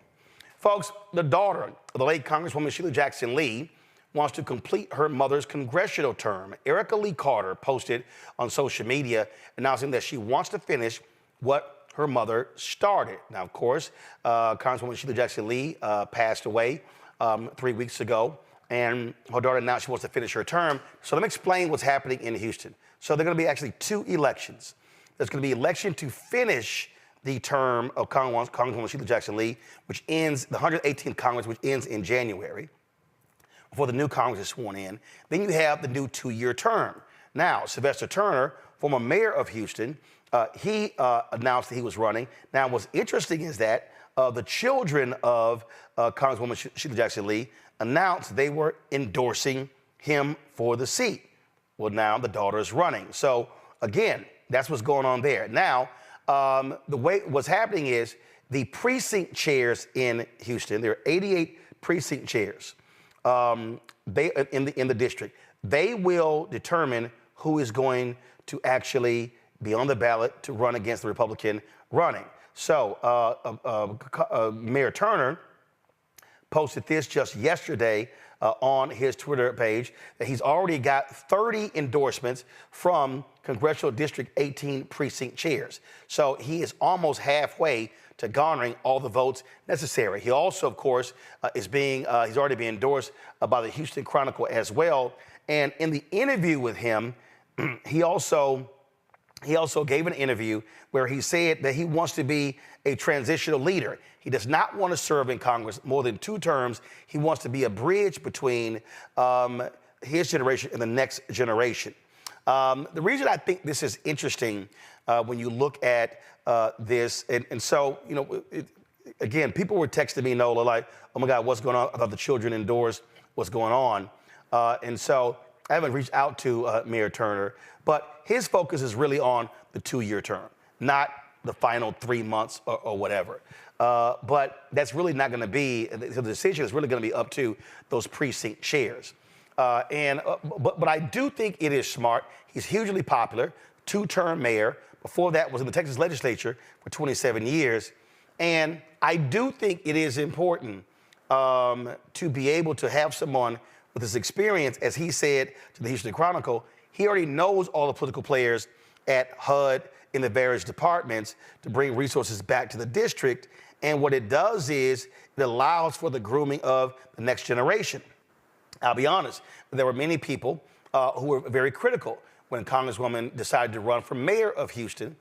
Several younger folks dropped out. Chris Hollins was one of them. She ended up running, losing by 30 points to now Mayor John Whitmire. You know, a lot of people were problematic with that. And I do think it is important for one generation to set up the next generation when it comes to public office. I agree with you. You definitely know more about this particular race than I do. I will say, you know, when she died, that a lot happened that weekend, and I'll never forget it because I was outside with a lot of people that knew her, and it was a profound moment, you know, for the community. And it was the same weekend that POTUS decided to not run and then endorse VP. So that in and of itself was a historic moment. And so in terms of this race, I think one of the things that popped into my mind is this. I take your point about wanting to be a transitional congressman, but at the same time, wouldn't the daughter be that figure, or am I misunderstanding? Well, it comes down to, I mean, listen, if you had to compare resumes, the daughter of Congresswoman Shelia Jackson Lee does not stack up to Mayor Sylvester Turner. It doesn't. Okay, so then in that sense, she's basically running on the legacy of her mom, right? Yeah. Well, and remember, she's not running for the you got to remember, she's not running for the 2-year term. She only wants to serve out the remaining of her term left, which essentially is now through January? Right. So I understand those dynamics. I guess I'll just say this. I would hope, because I think it's important to have her legacy continued. And I would hope that they would be able to find some sort of way where she could be part of the political process and maybe get some of those things on her resume and not just completely, discount her because her resume doesn't stack up against the mayor's. So hopefully maybe there's a way that they can come together and maybe figure out a way where she can be involved in a political process, because I'm sure a lot of people in the late Congresswoman's district would like to see that legacy continued. Well, and I think you've had people, Larry, who actually criticize that, who say that the children of members of Congress shouldn't be guaranteed seats in Congress just because your mother or father served in that capacity. Well, Roland, I'm a former Hill staffer, and listen, it's been going on for a long time, for generations. And yeah, there are a lot of people who agree, make the point that nepotism shouldn't determine who has a congressional seat. I got to tell you that, I saw this, the release comments from, former Congressman Jackson Lee's daughter, and I was a bit confused about what was going on here, particularly as you said that they had already endorsed Mayor Turner. So I'm not really clear about what's the family dynamics, politics involved in that. Another point I do have to highlight, to be fair, Roland, the legislative calendar between now and when a new Congress is going to be sworn in, there's not that many days left because it's an election year. So, but obviously she has the right to if she wants to finish up her seat. But I think, as you said, Mayor Turner has been around for a long time. And certainly, like you say, he knows all the stakeholders, not only in the state, but some of the people at the federal level. So he certainly would make a great representative for the district. And also, I like the fact that he talked about being a transitional leader. Too often in not only in the Black community, but generally politicians, even someone moving mayor to member of Congress want to hold on with positions to too long. And so I was glad to see he sees himself as a transitional leader. One of the things that often happens, Mustafa, is that, we have folks who serve in positions for 20, 30, 40 years, and they don't necessarily groom the next generation. You've got Amanda Edwards, who ran against Congresswoman Jackson Lee, who lost in the primary. She's run for several other positions and served one term on the Houston City Council, who's running as well. I believe a former state representative, Jarvis Johnson, is also throwing his hat in the ring as well. So it's a whole lot of action going on here. But this is one of the things that I do think is important when we're talking about how do you continue Black power. You have to be creating a bench. You have to be identifying people who want to serve. But what it also means that sometimes folks actually leave office as opposed to die in office. I'm not specifically just talking about Congresswoman Shelia Jackson Lee. I'm just speaking, holistically. That's also one of the problems because, listen, she passed away at the age of 74. A lot of times when they say, hey, wait your turn, sometimes that person is going to be in their 50s before they can actually serve. A lot of times you want younger leadership but here's the other deal. Congress, as Larry knows and no one knows, it's all about seniority. So seniority matters. And so people always talk about, man, we need younger folks involved, not realizing that the system that's set up is actually designed for seniority. So if you're in your late 60s, 70s, and 80s, you've been there 30 years, you've accumulated a whole lot of power and a whole lot of chips that you can use. Well, you hit on the head. It is about systems change. And we know how difficult systems change is just in everyday life, let alone on Capitol Hill, where, as you said, time equates to power. I used to work for, John Conyers, who was chairman of the Judiciary Committee.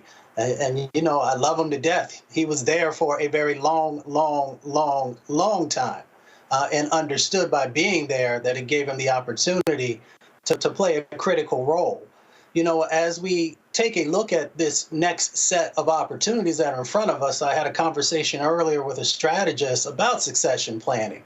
And how do we actually make sure that becomes a reality inside of our community so that we have that deep bench that you had mentioned before?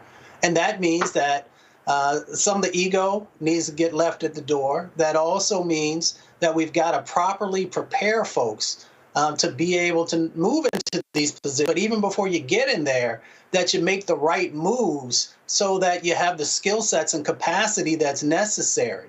And that's not just on the legislative side of the sort of agenda, if you will. It is really understanding these dynamics. How do you raise money?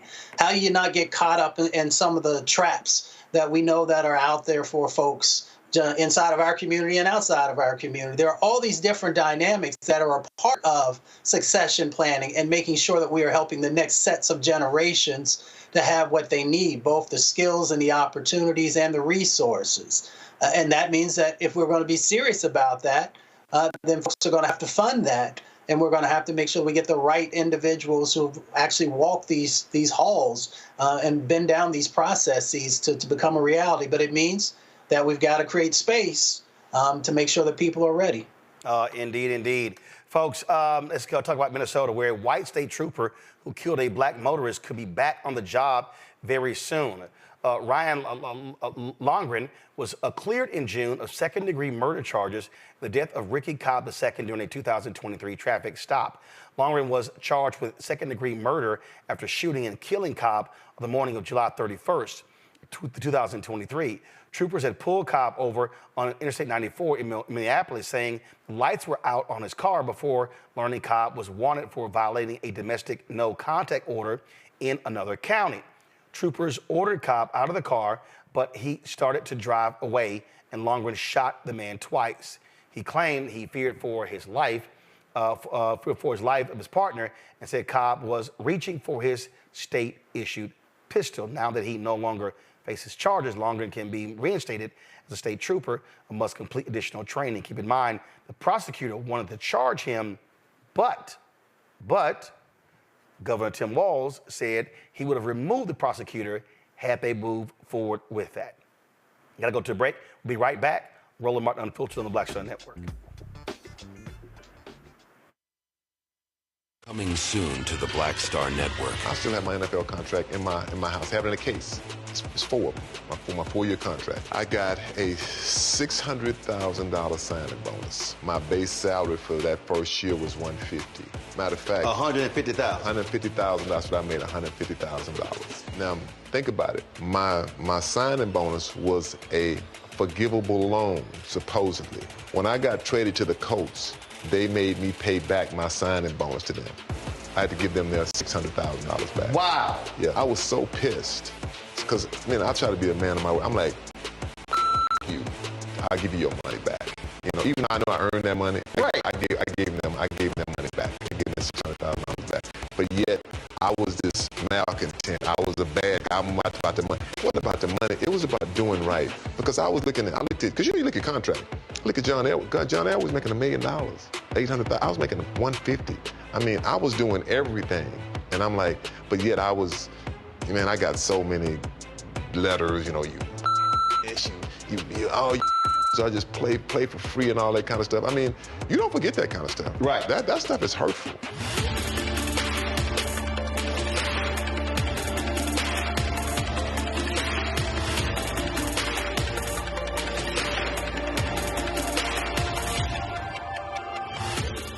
What's good, y'all? This is Doug E. Fresh, and you're watching my brother Roland Martin Unfiltered as we go a little something like this. Hit it. It's real.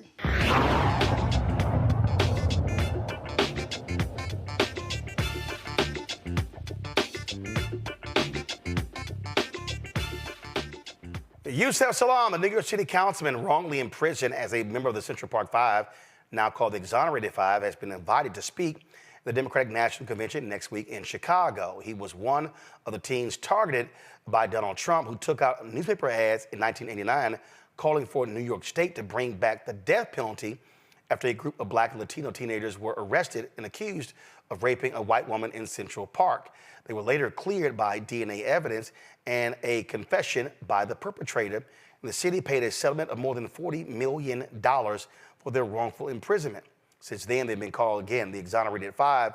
And remember, in the last election, Donald Trump doubled down and said he did not regret actually doing that. Speaking of the next week's Democratic National Convention, while that's going on, Vice President Kamala Harris and Governor Tim Walz, they're going to leave Chicago and go to Milwaukee. Go to my iPad. They've already announced that they plan a rally in Milwaukee on Tuesday. Not sure what time. Now remember, the schedule is President Joe Biden speaks on Monday. Former President Barack Obama speaks on Tuesday. Bill Clinton on Wednesday. Vice President Harris speaks on Thursday. But according to the New York Times story, Harris and Walz plans, they plan on holding a rally in Milwaukee. Here's why that is important, Mustafa. We saw this here. In 2022, 50,000 fewer people voted in Milwaukee than 2020. Had those 50,000 people voted in 2022, then Wisconsin Lieutenant Governor Mandela Barnes would be now the United States Senator. Instead, MAGA Senator Ron Johnson got reelected. And so it's important for the Harris-Walz campaign to really lock in Minnesota and maximize the voters there, especially the black vote. Yeah, and it also shows that you care by showing up and spending time with folks, which is incredibly important. They also understand that they have, a condensed amount of time to actually hit all of the places they need to multiple times. So taking advantage of both the energy that will be a part of the DNC, the cameras that will be focusing on Democrats, and then making sure that you're taking that energy to these other states is incredibly important. So it's smart politically.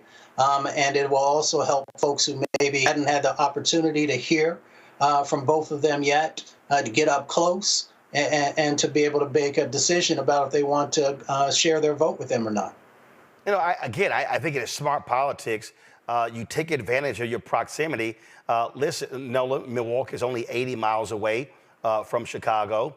They're going to be holding this likely in the same place where the Republican National Convention took place as well. And so this is smart politics. Now, of course, those of us in media, it's like, damn, we're already going to be in Chicago. Now you're trying to go to Milwaukee, and then you got to get back to Chicago. But that's a whole different deal there. But Wisconsin is a critical state. Harris-Walz must win that state, and they are not trying to do what the Hillary Clinton campaign did in 2016, where she never stepped foot in Wisconsin. Mm-hmm. Listen, first of all, I love the energy. They are all over the place, which they should be. Like Coach said today, it's only 84 days left. That means they are going to be busy moment to moment to moment. And that also tells me something as a voter. That tells me that these two together are going to be energized for the American people inside that Oval Office. There's a lot going on, not just in our country. There's a lot going on around the world. And one of the things that's important to me is that I know our leader is going to have a lot of energy to tackle all of the issues, that are happening. And to your point, 2016, there were tons of postmortems that were done after Hillary Clinton lost the race, and that was one of them. And the one thing that I've really admired about this campaign, even before POTUS decided that he wasn't going to run, is that the ground game has been strong.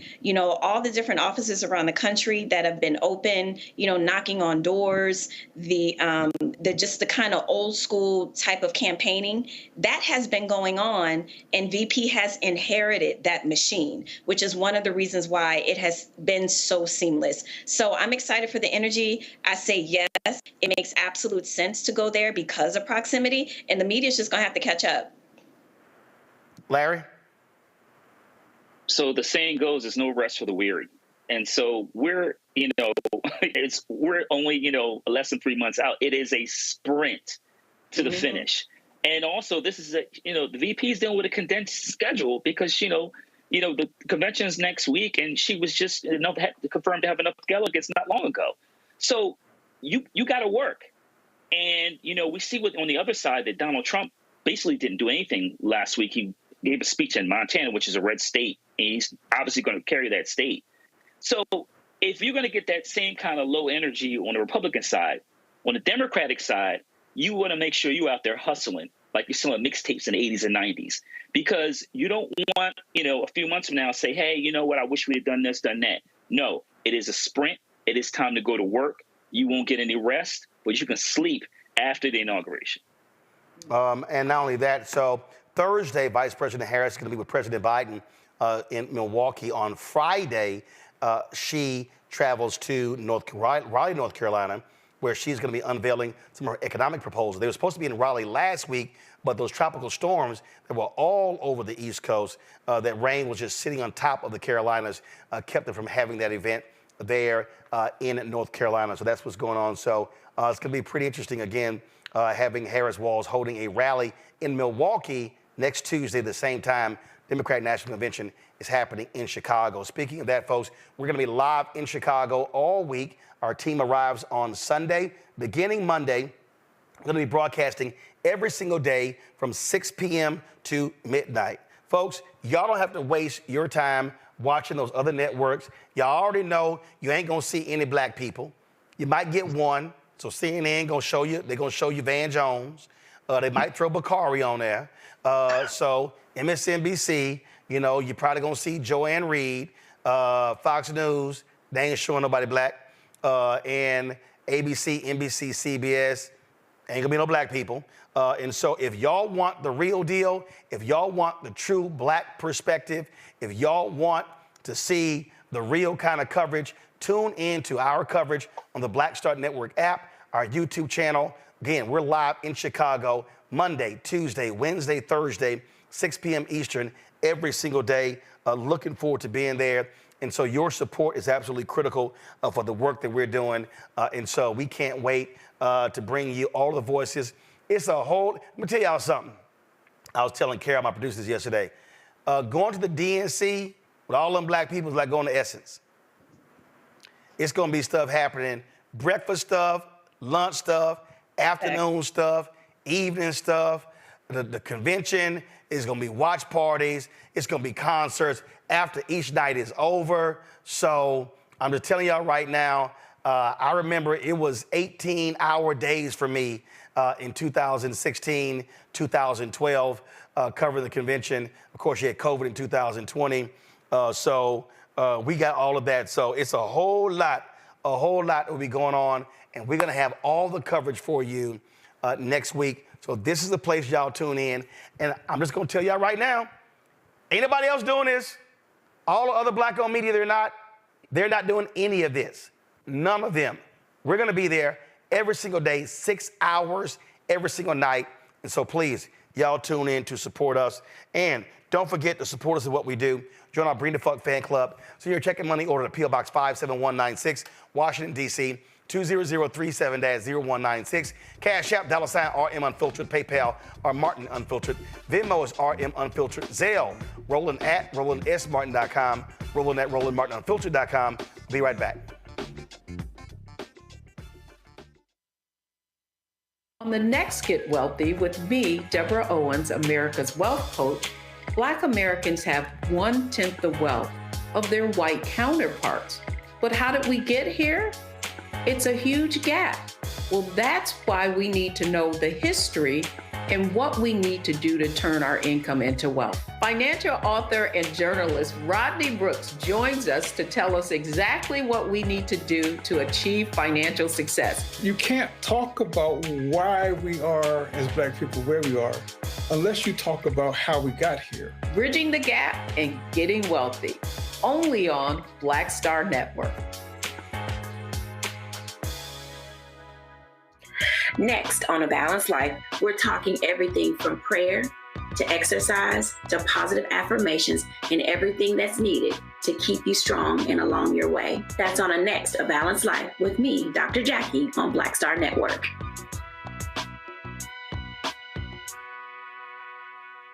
Hi, everybody. I'm Kim Coles. Hey, I'm Donnie Simpson. Yo, it's your man Deion Cole from Blackish, and you watch Roland Martin, Unfiltered.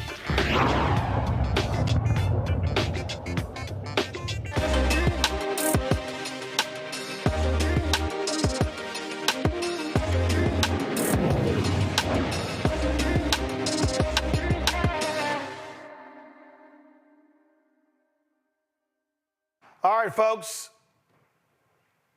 Time for our marketplace segment. Kimberly Gray is a tech entrepreneur, patent owner, and CEO of Uvi. Also, creator of the NSYNC feedback platform, which was created as an interactive survey that links to donations and provides real-time feedback for political campaigns. She joins us now from New York. So Kimberly, explain this technology. Hi, Roland. Thanks so much for having me today.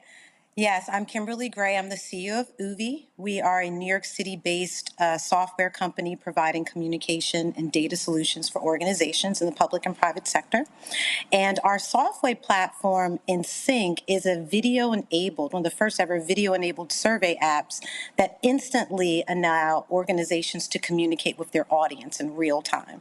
So what does that mean? Video testimonials with transcription, with AI insights, and it can easily be accessed by QR codes that go to an online survey platform. So we've been working with organizations to really help them understand what people are thinking in the moment, in their thoughts in the moment.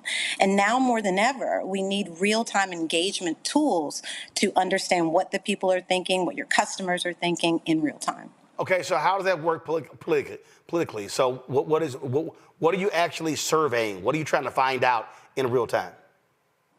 Everything anybody would want to know about this election. And just to be clear, we do surveys for private sector organizations, companies like Hearst, working with them on supplier diversity, working with higher education and the city of New York. We're based in New York City. We're an MWBE certified vendor. But for this election, you know, especially in these battleground states, so many people want to know in real time, what are people thinking? So how does that work? So for instance, okay, fine. You got 7 battleground states. So do you have do you have 20,000, 30,000 people in each one of those states who you're regularly going back to survey? Is it broken down by demographic? And so in terms of, so how many people are you reaching? Are you surveying? Are you going back to those people every week, each month? So explain that. Right. So that's something that we're building out now. We're based in New York City, so we've been working with local city council elections. So now I think, and that's why I'm here today, is to provide this platform as an opportunity for people to be able to get that feedback in real time. So yes, because it's so easily accessible, it can be deployed just in a link from your website, in an SMS. So if you want to know what people are thinking in real time, we can facilitate that digitally. Right, and right. So who is it, but I'm saying, who is it going to? So if you're a campaign, so like, do you have the database or is it their database? How does that work? So for instance, I was talking to a major donor, and they were talking about there's a pollster who worked with the Obama campaign. So he has a grouping of 80,000 people who he polls and surveys every single month. And that's broken down, it's nationally, it's broken down by state, it's broken down by zip code. And so that's what I'm asking. You have the technology piece, but in terms of how do you reach those people? Right. Do you have that grouping, or is that what a campaign has? Yeah, so we can provide that for the campaign. So another reason that I'm here today is to provide these services for the campaign. So what it will enable you to do is to create the survey.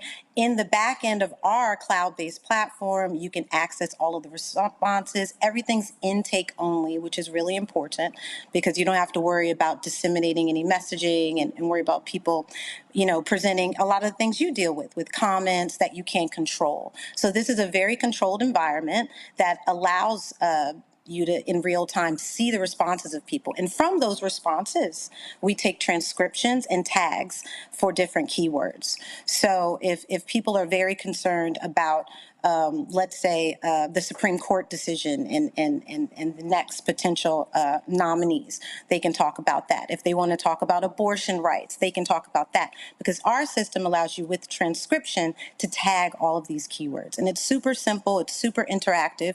And unlike watching the news or broadcast, you can actually put your voice out there in real time, have those videos that can be shared on other platforms as well. So what political campaigns have y'all done this for up to now? Right.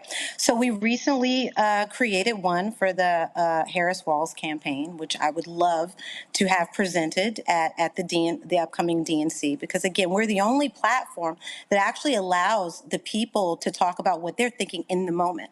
So imagine, and we do a lot of events, right? We've done tech events. So scanning this QR code in real time, you can actually, provide this information to the campaign directly, because they're the ones who will be able to see the responses. So virtually, in person, this is a great way to just really understand what people are saying, right? Because when you're on calls, it's rare that everybody gets a chance to say something. So this is a way to capture all that information in real time and provide solutions and actionable data. Questions for the panel. Nola, you first. So first of all, thank you so much. I am a big tech nerd. I use a lot of tech in my classrooms, and also as a political scientist, I definitely appreciate the social science and the computer data science built into this technology. So two questions. So is it something like, say, like if I'm using an app in my class that creates some sort of word cloud by students like tagging certain words, and I can say, these are the things that you all are thinking about? Or is it something like, say, being part of a coalition of academics, and we are submitting our very strategic questions, to a larger company that then goes and runs these surveys for us that we pay a lot of money for to make that happen? Is it something in the middle? Is it something more accessible than that? And also, it's way more accessible than that. And I actually have some patented technology. It's called Action Command Messaging. And simply put, it allows you to share any type of text to the video capture screen in real time. And one of our first customers was actually in higher education with Medgar Evers College. We launched around COVID when everybody was going remote. And at that time, we saw an 80% increase in student engagement using the platform. So to your point, yes, those videos, those text responses do turn into tags or keywords, which you can identify hero words to understand what everybody is thinking or what the most popular answers are. So essentially taking kind of unstructured data, which you find in qualitative surveys, and turning it into structured data, which you have quantitative results for. So if is this like SurveyMonkey? Yeah, well, SurveyMonkey, a lot of the times they use templates to create surveys. Our survey is about 65% response rate, which is extremely high and very engaging. And theirs is around 15%. But I would say the major difference is with SurveyMonkey, they usually do a lot of net promoter scores, which is like, on a scale of 1 to 10, how great are we? Whereas we focus on a lot of short answer responses, which really allows voters or just customers or people in general to really express themselves. And we take that information and utilize AI to simplify it and provide responses for campaigns, for businesses to really understand what people are thinking in the moment. Gotcha. Where can, actually, I'll ask the question later. Larry, you're next. Yeah, so really quick. So I'm a social scientist, so you said 65%. So I need to know how that's happened, why it's so high. And then secondly, what do you do about securing people's personal data? Okay, so with the 65%, that's based on an engagement rate. So if we send the survey, to 100 people, and we get more than 65 people responding, that's very, very high. And then so what's the largest grouping that you sent it out to? At this point, you mean for surveying for campaigns or? No, for anything. I mean, how many, what's the largest group? 5,000. 5,000? And so you're saying you had a 65% response rate on that 5,000? From the people who actually clicked and responded to it, yes. So I think what Larry was asking, because it made it sound like if you sent the 5,000, 65% of the 5,000 responded. So, but you said it's 65% of those that clicked it.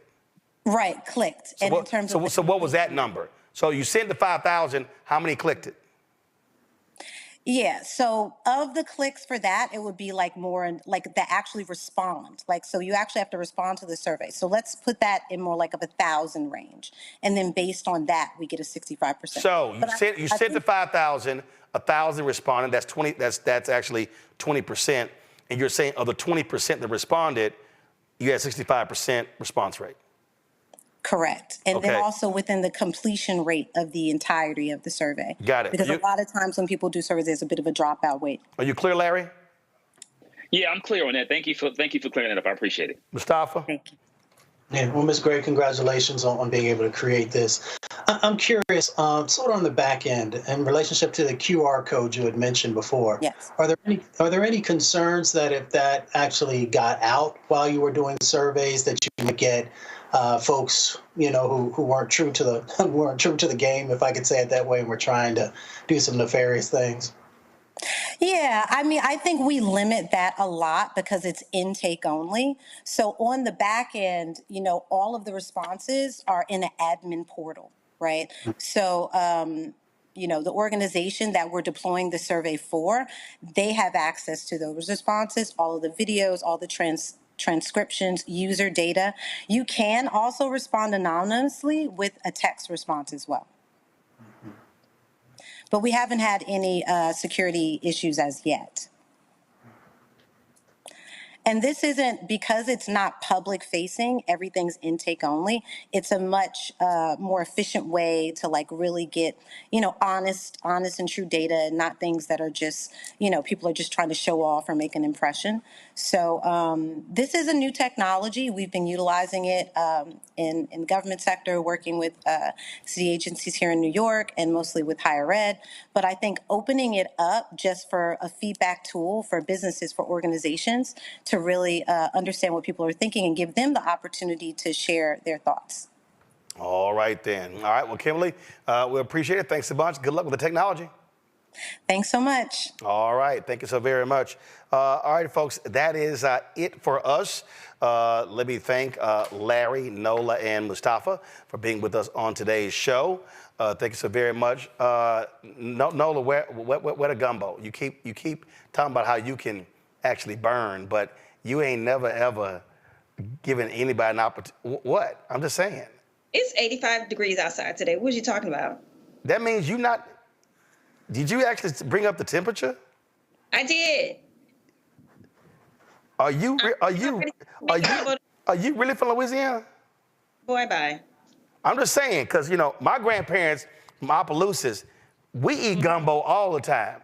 100 degrees, 85 degrees. I didn't realize that was an outdoor temperature cap when it comes to eating gumbo. Mm-hmm. Well, thank you for your family philosophy regarding gumbo making, but I'm not making it on 85 degrees and humidity. We're not doing that. Larry, go ahead, chime in. Make sure you're sharing. That's all I'm saying. I would be more than happy to. I don't know about that one, but I'd be more than happy to, Larry. But... So I'm sorry. So what's your temperature cap? When you see me with a nice fuzzy robe, when you see me with some cocoa. You ain't answering the question. What's the cap? Is it 58? Is it 60? Is it 55? What's your temperature? Okay, I'll do you one better. Thanksgiving, Christmas, you got it. You ain't no real ass gumbo person. Cause see, if you a real gumbo person, you can have, listen, my family, it can be 105. I'm happy for your family. You fake. See, I can't. I'm into making gumbo in 85 Mustafa, I'm snatching Louisiana gumbo cards. That's what I'm doing right now. I'm talking a whole bunch of mess, but I ain't never tasted none of your gumbo. First of all, I fix gumbo. I ain't got a problem with it. On Twitter. We have no evidence of you making gumbo. Oh, okay. Mm-hmm. Are there photos? Are there videos? Mm-hmm. Where are yours? Hold up, let me look. Oh, first of all, baby, you can go to #GumboWars. You going to the iPad? Oh, hell yeah, I'm going to the iPad on your ass. I'm going to the iPad. No, hold on right now. I want everybody to see me searching her ass. Go to my iPad. So y'all see, I'm on her Twitter feed. Now I'm clicking media. Okay, and we see you smiling, family photos. We see that photo, some kids, some books. Yes. Lord have mercy, I don't see no gumbo. It was Christmas last year when I called you out. I don't see no called you I don't out. see no. It was Christmas. Look, I'm scrolling. Y'all, I'm already in July. Let me keep going. Let me keep going. I don't see nothing. Matter of fact, I don't see no food at all. I mean, I don't see. Lord have mercy. Hold up. What was that? Was that some food? What the hell was that? Some breadsticks? What? I see a fan. No, hell no. That was a fan. That was an African fan. She ain't got no. I mean, I don't. Leave me alone. I'm waiting for my daddy to send me a text because I know my daddy said she ain't real. We do gumbo any time of the year. All you temperature control Negroes. The only thing that you are some temperature control Negroes. The only thing I eat 24/7 is red beans and rice on Mondays. That's 24/7. Your ass, you only eat red beans and rice on Mondays? You about to start on a New Orleans menu. We're not about to do that. What the hell is wrong with Tuesday, Wednesday, Thursday, Friday, Saturday, Sunday? Monday is our red beans and rice day. Mr. Know-It-All. I just can't believe we ain't come across not now, nothing. I mean, you talk a lot. Here. Why are you picking on me? You talk a lot of trash. You start with me. You talk a lot of. Let me go ahead and stand up. Let me see. See if you pull up. See, let me go ahead and educate you on something right now. Y'all pull a cat. Let me just educate you on something right now. See, did I not just tell y'all? If you just pull up Gumbo Wars, the hashtag, boom, first one that comes up. First one that comes up. Look at that. Scroll, listen. See, this, my daddy handling his business. See, you don't even, turn the audio up. Oh, yeah. We got the right music. We got the 40-quart pot. What's the green stuff? We got all that. First of all, girl, it's called a stock pot. 16 or 20. What's the green stuff? The hell you mean, what's the green stuff? What is it? Oh my God, she don't know what she talking about, y'all. Oh my God, she don't know. Look at this here. See all that? See this hashtag Gumbo Wars? You see all that? Where your stuff at? We don't see nothing in here from Nola. Nothing. Nothing. Cooking is a thing that me and my mom did, and we also had a catering company. It's very near and dear to my heart. Y'all had a catering company? Yeah, we did. How long you catered? Well, it paid for my UCLA undergrad education, so 3 years. 3 years? Mm-hmm. Girl, please, I catered from the age of 7 to 30. That's great. You talking to a grown man. That's gumbo right there.